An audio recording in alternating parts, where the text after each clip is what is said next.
नमस्कार दोस्तों, आज के इस सेशन में हम लोग बात करेंगे टाइम जोन की और साथ ही साथ यह भी देखेंगे कि आखिर टाइम कैसे निकालते हैं। यह बहुत सारे एग्जामों में आता है, जैसे कि आपका यूपी पेट का एग्जाम है, चाहे टेट का हो या जितने भी एग्जाम है, इनमें अक्सर यह क्वेश्चन आपका पूछा जाता है। और दूसरी बात यह कि अगर ये सिलेबस में हो या ना हो, हम लोगों के जानकारी के तौर पर यह मालूम होना चाहिए कि आखिर अलग अलग देशों में अलग अलग टाइम क्यों आ जाता है, क्या प्रॉब्लम है। यानी अलग अलग देशों में या अलग अलग शहरों में अलग अलग टाइम में डिफरेंस क्यों आता है। जैसे कि आप सुनते होंगे कि कभी भी जब कोई हादसा या कोई घटना घट जाती है तो वहां पर पेपर में आता है कि वहां स्थानीय समय अनुसार इतने और भारतीय समय अनुसार इतने बजे। तो इसका मतलब यह हुआ कि जहां पर यह जो घटना घटी वहां का टाइम और भारतीय समय के टाइम में अंतर है।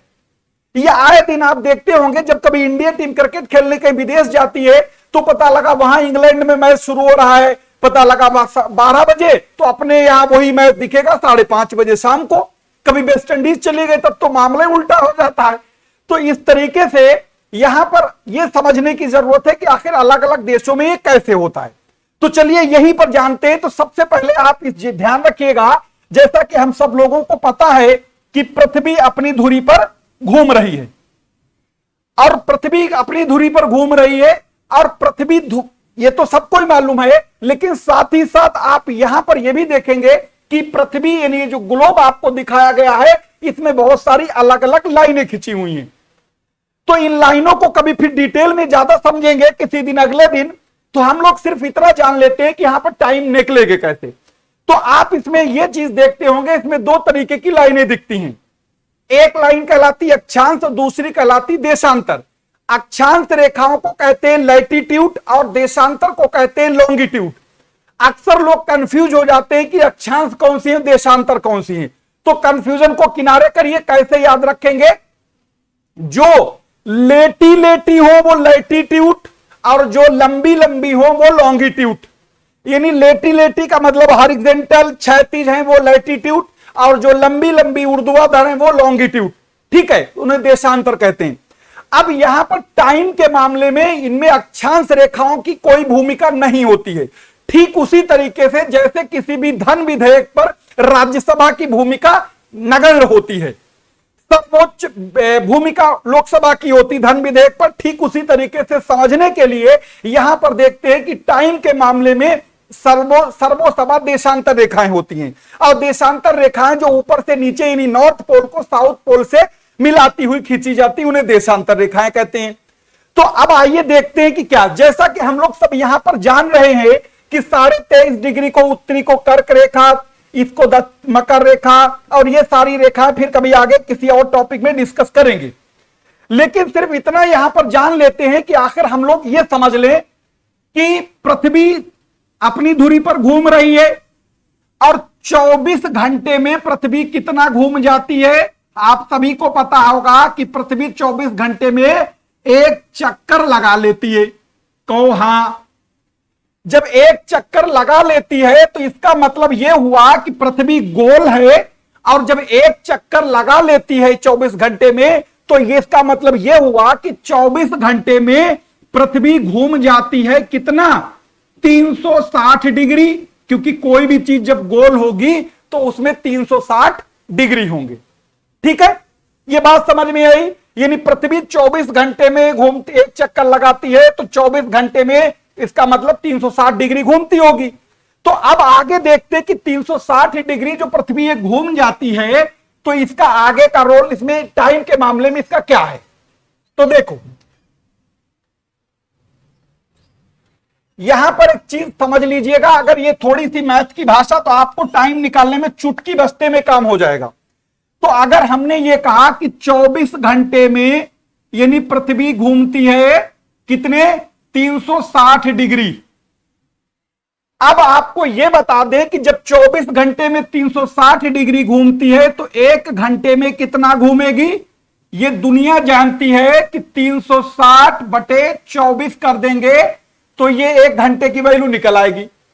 तो 12 से काट दो, 12 दूनी 24 और 12 तिया 36, तो एक जीरो जो बच गया था ऊपर कर दिया। अब 2 से काट देंगे तो ये आ जाएगा 15। इसका मतलब यह हुआ कि 24 घंटे में पृथ्वी घूमती है 360 डिग्री, तो 1 घंटे में घूमेगी 15 डिग्री, और 15 15 15 15 करके चले जाए, इसीलिए पूरी पृथ्वी पर 24 टाइम जोन पाए जाते हैं। ठीक है, क्योंकि 1 घंटे में पृथ्वी 15 डिग्री घूमती है, और इसी तरीके से एक आपको 24 घंटे 24 यानी पूरे मैप पर 24 आपको टाइम जोन मिलेंगे। अब यहां पर बात करते हैं कि आखिर वो टाइम कैसे निकाल लेंगे। तो देखो, सबसे पहले यहां पर एक चीज, यहां तक बात समझ में आ गई होगी, तो अब आगे देख लेते हैं कि आगे क्या करना है। जब हमें यह पता लग गया कि 1 घंटे में पृथ्वी कितना घूम जाएगी, 15 डिग्री, और 15 कौन से डिग्री होंगे, ये देशांतर वाले होंगे, जैसा कि हमने पहले ही बताया आपको। या अगर हम इस दूसरे तरीके से यह कहें कि 15 डिग्री देशांतर को घूमने में पृथ्वी को लगता है 1 घंटा, तो कोई बुरी बात नहीं। और अगर हम यह कह लें कि 1 घंटा भी ना कहें, हम कहें 60 मिनट लगते, तो और अच्छी बात है। अगर ये 15 डिग्री घूमने में पृथ्वी को लगता है 60 मिनट का टाइम लगता है, मतलब 1 घंटा, तो पृथ्वी को 1 डिग्री घूमने में कितना लगेगा, 60/15 बराबर 4 मिनट। इसका मतलब यह हुआ कि पृथ्वी 15 डिग्री घूमती है कितनी देर में, 60 मिनट में, और पृथ्वी 1 डिग्री घूमती है 4 मिनट में। तो आप इन 4 और 15 को याद रखिएगा, यही आपके आगे जरूरत पड़ने वाली है। तो आप देख लेते हैं कि आखिर क्या जरूरत पड़ेगी इनकी। जैसे यहां पर तो आप टाइम जोन देख रहे हैं, जैसे देख लीजिए, यहां से लेके यहां से गिनिए और यहां तक आइए, तो आपको एक 24 टाइम जोन यहां पर मिलेंगे, जैसा कि यहां पर दिख रहा होगा। अब जैसे कि अभी हमने आपको बताया था कि अब आपको पता लग गया होगा कि 15 कहां से आए और 4 कहां से आए। अब होता क्या है, जब भी अब आपसे कोई टाइम पूछा जाएगा, जो टाइम पूछा, और हां एक चीज और ध्यान रखिएगा, पृथ्वी जो है वो पश्चिम से पूर्व की ओर घूमती है, पश्चिम से पूर्व की ओर घूम रही है, तो पूर्व वाला टाइम हमेशा आगे रहेगा और पश्चिम वाला टाइम हमेशा पीछे रहेगा। जैसे कि यहां पर एक जीएमटी देख रहे होंगे, इसमें ग्लोब पर इधर हमेशा प्लस लिखा होता है, और जिधर ईस्ट होता है, और इधर जिधर पश्चिम होगा इधर माइनस लिखा होगा, यानी माइनस लगा होगा, क्योंकि पृथ्वी पश्चिम से पूर्व की ओर घूम रही, पूर्व वाले आगे रहेंगे। और समझने के लिए ये समझ लीजिए, पृथ्वी एक ट्रेन है, पूर्व वाले इंजन में बैठे हैं और पश्चिम वाले लोग गार्ड वाले डिब्बे में बैठे हैं। स्टेशन पर सबसे पहले इंजन पहुंचता है, यानी पहले पूर्व वाले लोग पहुंचेंगे और बाद में गार्ड वाले पहुंचेंगे। ठीक है, इसीलिए हम लोग जापान पूर्व में इसे उगते हुए सूरज का देश कहा जाता है, सबसे पहले वहीं से सवेरा होता है। तो ये बात समझ में आ गई होगी। अब होता क्या है कि जैसा कि हमने बताया आपको, एग्जाम में सवाल क्या आता है, सवाल ये आएगा कि जैसे वहां पर कुछ भी सवाल हो सकता है। हम यहां पर आपको एग्जाम्पल के तौर पर एक समझाने का प्रयास करेंगे। तो यहां पर देखिएगा, जैसे यहां पर सवाल ये होगा कि जैसे वो यहां पर ये कहेगा कि सपोज करो यहां पर, जैसे वो ये कहेगा ऐसे, ये पाकिस्तान का कराची शहर है, और ये मान लेते हैं ये ढाका है। अब यहां पर एक चीज समझना है, अब वो 1 का टाइम दे देगा और यहां कह देगा मान लो 10 बज रहा है रात का, और इस वैल्यू इसकी है मान लो 75 डिग्री ईस्ट, और ये कह देगा कि ये है 90 डिग्री ईस्ट, और यहां का टाइम आपको पूछेगा क्या हो रहा है, यानी कराची में कहेगा 10 बज रहा है रात का, और ढाका में क्या समय होगा, दोनों की वैल्यू दी होगी। अब आपको यहां से एक बात समझना है, जैसे ट्रेन वाले टॉपिक में जब हम लोग क्या करते हैं, जब दोनों ट्रेनें अगर एक डायरेक्शन में ऐसे चल रही हैं तो उनकी चालों को आपस में घटा देते थे, और जब कोई ट्रेनें दोनों जब इस तरीके से कोई ट्रेन चलती थी कि मतलब जो अपोजिट डायरेक्शन में आती थी, एक ऐसे जा रही है और एक ऐसे आ रही होती थी, तो उनकी चालों को आपस में जोड़ देते थे। तो कुछ वही काम यहां पर करना है। जब भी आपको टाइम पूछा जाएगा तो आपको देशांतर की वैल्यू दी होगी, बिना देशांतर की वैल्यू के आप टाइम नहीं निकाल सकते। फिर वहां फोन करो कि तुम्हारे हुआ कितना बजे बताओ, और अगर आपको देशांतर की वैल्यू मालूम है तो तुम्हारा फोन बाद में लगेगा और वैल्यू पहले निकल आएगी टाइम की।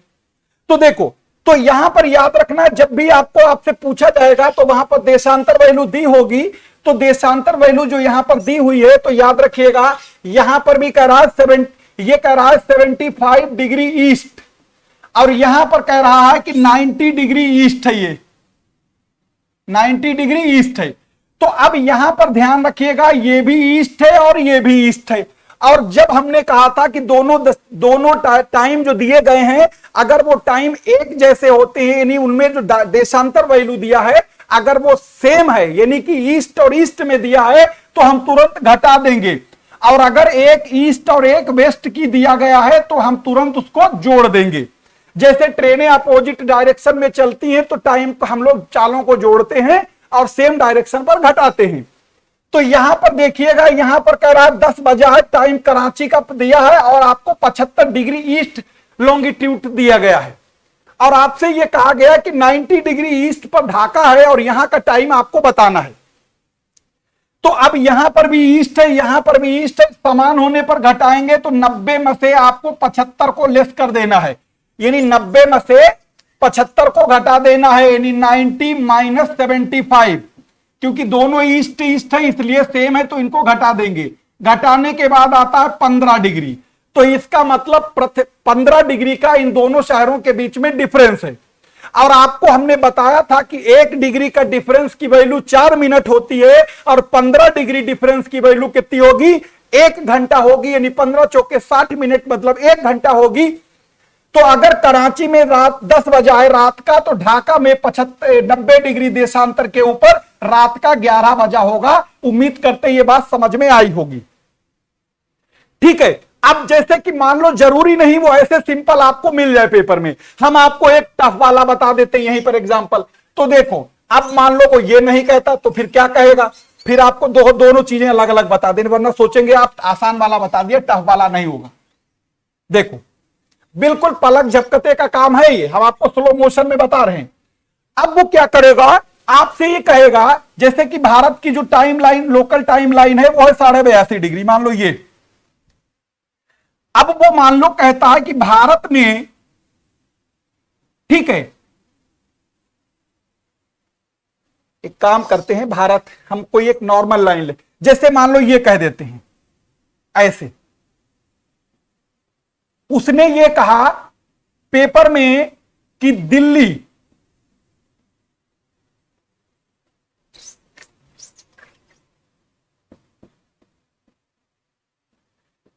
जो है वो कहेगा कि आपको, हम ये एग्जाम्पल के तौर पे मान रहे हैं आपको समझाने के लिए, वो मान लो कहता है कि आपको 72 डिग्री ईस्ट पर है, ठीक है, और वो ये कहेगा कि बीजिंग यहां पर है, बीजिंग कहेगा 138 डिग्री ईस्ट लॉन्गिट्यूड पर है। अब वो ये कहेगा कि यहां दिल्ली में सवेरे के 9:30 का टाइम हुआ है, तो आपको यह बताना है कि यहां पर बीजिंग में क्या टाइम हुआ होगा। इसका मतलब कॉमन सेंस ये कह रहा है कि बीजिंग दिल्ली से बहुत पूर्व में है, इसका मतलब बीजिंग में बहुत पहले सवेरा हुआ होगा, तो इसका मतलब ये टाइम बहुत आगे का होगा, यानी दोपहर बाद का होगा लगभग। तो क्या करना है, यहां पर देखना, ये ईस्ट दिया गया है, ये भी ईस्ट दिया गया है, तो अब आपको क्या करना है, 138 में से 72 को घटा देना है, क्योंकि सेम है। अब जब 72 को घटा दिया 138 में से, तो आपको मिला 8 में से 2 गया 6, और यहां 13 में से 7 घटे तो 7 और 6 13, यानी 66 बचा। यानी बीजिंग और दिल्ली के बीच में जो डिग्री का देशांतर का अंतर आया वो आया 66। अब क्या करेंगे, हमें 66 डिग्री पता लग गए, अब हमें डिग्री से घंटे में बनाने के लिए 15 से डिवाइड करना होगा। तो अब हम क्या करें, इसी 66 को 15 से डिवाइड कर देंगे, 15 चौके 60, अब ये बचा यहां पर 6। अब ध्यान रखना, जो पूरा अगर कट जाता तो हमारे ये घंटे हो जाएंगे, लेकिन ये जो नीचे बचा, अब इसके मैथ की तरह नहीं करना है, इसके नहाए धो के पीछे पड़ जाओ, दशमलव लगा के जब तक इसको खत्म ना कर दो तो इसके पीछे पड़े रहो, ये नहीं करना है, मैथ नहीं लगानी यहां पर, और ना ही मैथ पढ़ रहे हैं हम लोग। करना क्या है, अब हमने 15 से वैल्यू नीचे आ गई, तो अब इसे दशमलव लगा के कोई कार्रवाई नहीं करनी, अब सिर्फ करना क्या, 1 मिनट का काम। ये तो हो गए आपके पूरे घंटे, अगर पूरा कट जाए सबसे अच्छी बात। नहीं कटता तो कोई बात नहीं, उससे अच्छी बात है। कैसे? अब हमें ये मालूम है जब हमने डिग्री से डिग्री को भाग दिया तो हमारा रिमाइंडर भी डिग्री बचा होगा। तो ये कितने डिग्री है? 6 डिग्री है। तो हमें पता है कि 1 डिग्री की वैल्यू जो होती है, 1 डिग्री की वैल्यू बराबर 4 मिनट की होती है। तो 6 डिग्री की वैल्यू कै मिनट के बराबर होगी? 24 मिनट के बराबर होगी। इसका मतलब दिल्ली और बीजिंग के बीच का जो टाइम अंतर होगा वो कितना होगा? वो अंतर होगा आपका 4 घंटा 24 मिनट का अंतर होगा। अब आपको कुछ नहीं करना है, यहां पर तुरंत 4 घंटा 24 मिनट को जोड़ देना है। जोड़ इसलिए देना क्योंकि बीजिंग बहुत आगे है। तो जब आप इनको जोड़ देंगे तो ये हो जाएगा 54 मिनट यहां पर, और 9 और 4 13, कितना हो जाएगा यहां पर? 9 और 4 13, मतलब 1:54 हुआ होगा वहां पर। यानी वहां लगभग 2 बजने वाला है दोपहर का, और यहां जबकि 9:30 बजा सवेरे का। ठीक है, तो उम्मीद करते हैं ये ईस्ट ईस्ट का समझ में आ गया होगा। अब मान लो वो ईस्ट ईस्ट का नहीं देता है आपसे, तब क्या करेंगे? आप अगर मान लो ईस्ट ईस्ट का नहीं दिया है तो क्या करेंगे? तो अब हम यहां पर समझ लेते हैं इसको। आप सबको पता होगा कि ये वाली जो लाइन है ये जीएमटी कहलाती है। इसके इधर हमेशा प्लस लिखा होगा, और ये ईस्ट, और इधर लिखा होगा हमेशा माइनस और वेस्ट लगा होगा। अब वो आपसे ये कहेगा कि यहां न्यूयॉर्क, ठीक है, वो ये कहेगा कि न्यूयॉर्क जो है, जैसे यहां पर एक लाइन को हम कोई लाइन को आइडेंटिफाई कर लेते हैं, जैसे मान लो ये लाइन। अब वो मान लो कह देगा न्यूयॉर्क जो है वो मान लो कह देता है 68 डिग्री वेस्ट पे है। ठीक, एग्जाम्पल के तौर पर मान रहे हैं, वहां आप देख लीजिए कितने पर, हम तो सिर्फ एग्जाम्पल बता रहे हैं। और वो ये कह देगा इनके धुर विरोधी ये छोटे वाले लोग चीनी, ये बीजिंग जो है पता लगा 168 डिग्री ईस्ट पर है। ठीक, अब ये कहेगा कि जब जो बाइडेन जो है सवेरे का चाय पीते होते हैं तो पता लगा शी जिनपिंग क्या करते होते उस टाइम। यानी कि जब सवेरे का 8-9 बजा होगा तो वहां क्या टाइम होगा, या वहां इतना टाइम है तो यहां क्या टाइम होगा। तो अब इस बात को समझो, अगर यहां पर 68 डिग्री पर न्यूयॉर्क है, ठीक, और न्यूयॉर्क में बजा कितना है आपको बताते, कुछ भी मान लेते हैं हम, जैसे मान लेते हैं यहां पर 2:30 हुआ है, कब का? मान लो यहां पर बजा हुआ है 2:30 दोपहर के हैं। ठीक, ये मान लेते हैं 2:30 दोपहर के हुए हैं। यहां पर देखो ये ऐसे, अगर ये 2:30 हुए हैं न्यूयॉर्क में, यहां पर 68 डिग्री देशांतर पे, और यहां पर टाइम मालूम नहीं है आपको। अब यहां पर ये तो तय है कि ये जो लाइन है ये वाली वेस्ट वाली है और ये वाली ईस्ट वाली है। अब हमने जैसे शुरू में ही बताया था, जब ईस्ट और वेस्ट दोनों आ जाए तो मैथ की भाषा में ट्रेन वाला टॉपिक याद रखिएगा। जब ट्रेनें अपोजिट चलती हैं तो चालों को जोड़ते हैं, सेम चलती हैं तो घटाते हैं। तो यहां अपोजिट है, एक ईस्ट और एक वेस्ट का है, तो अपोजिट में हमेशा जोड़ेंगे। तो यहां पर क्या करेंगे, 68 में यानी 168 में जोड़ देंगे कितना, ये 68 खाली 68 है, वो 68 था, 168 था। तो इन दोनों को जोड़ दिया, 8 दूनी 16 हो गया, और 6 दूनी 12 और 1 13 हो गया, और 1 और 1 2, यानी 236 डिग्री देशांतर का अंतर है बीजिंग और न्यूयॉर्क में। ये हमने एग्जाम्पल जो सेट किया तो उसमें। अब जब 236 डिग्री का अंतर है तो अब आप करेंगे क्या? तो अब आप इसको हमने जैसे पहले बताया था, अब हमें डिग्री पता लग गए, तो 236 को आप डिवाइड करेंगे 15 से। 15 1 15 और 15 में कितना जोड़े, 15 5 20 और 3 23, यानी 15 और 8 ये बचे और 6 इधर वाले बचे। तो अभी तो 15 से ज्यादा है, अभी कट जाएगा। तो अब क्या करना है, 15 5 75 कर देते हैं। तो 15 5 75 हो गए, तो 75 और 10 85 होते, यानी 11 अभी बचे। यानी ये जो 15 आए ये हमारे घंटे हो गए, और जो ये 11 आए ये क्या मिनट नहीं है, ये डिग्री है अभी। और हमने पहले कहा था कि 1 डिग्री बराबर होता है 4 मिनट, तो इसका मतलब 11 डिग्री की वैल्यू 44 मिनट के बराबर होगी। तो इसका मतलब ये हुआ कि बीजिंग और न्यूयॉर्क के बीच में 15 घंटे 44 मिनट का डिफरेंस होगा। टाइम आपको ये दिया था न्यूयॉर्क का कि यहां पर 2:30 हुआ है दोपहर का। तो अब आप इसमें 15 घंटे और 44 मिनट इसमें जोड़ देंगे। जो टाइम आएगा वो आपका बीजिंग का टाइम होगा। तो ऐसे याद रखिएगा, अपोजिट आने पर हमेशा हम लोग जोड़ेंगे और सेम आने पर हमेशा इनको क्या करेंगे, घटा देंगे। तो उम्मीद करते हैं ये बात समझ में आई होगी कि अगर कभी भी दो देशांतर की वैल्यू दी जरूर होगी। अब उनके ऊपर ध्यान रखना, ईस्ट ईस्ट लिखा है या ईस्ट वेस्ट लिखा है। अगर सेम ई लिखा है यानी ईस्ट ईस्ट तो घटा देंगे। घटाने के बाद जो वैल्यू आए उसे 15 से डिवाइड करेंगे। पूरा कट जाए तो सबसे अच्छा, यानी वो घंटे हो गए। अगर नीचे रिमाइंडर बचता है तो कुछ भी बचे दशमलव लगा के उसके हाथ धो के पीछे नहीं पड़ना है, उसे 4 से मल्टीपल करके मिनट बना लेना है। तो घंटा और मिनट आपका पता लग जाएगा। जिसकी वैल्यू दी गई हो, अगर उसके पूरब वाला का पूछे तो जोड़ देंगे टाइम वहां पहुंचने के लिए, और अगर पूरब वाला दिया है पश्चिम वाले की पूछ रही तो घटा देंगे। तो फिर मिलेंगे इसी तरीके से किसी नए वीडियो के साथ जो आपके लिए बहुत ज्यादा इंपॉर्टेंट होने वाला है। और इसे अच्छे से तैयार कर लीजिए, बहुत सिंपल है। 1-2 बार वीडियो को देखिएगा, सब बिल्कुल एकदम याद हो जाएगा और ये आप कैलकुलेशन बिना पेन कॉपी के कर लेंगे। फिर मिलेंगे हम किसी नए वीडियो में, जब तक के लिए बहुत बहुत धन्यवाद।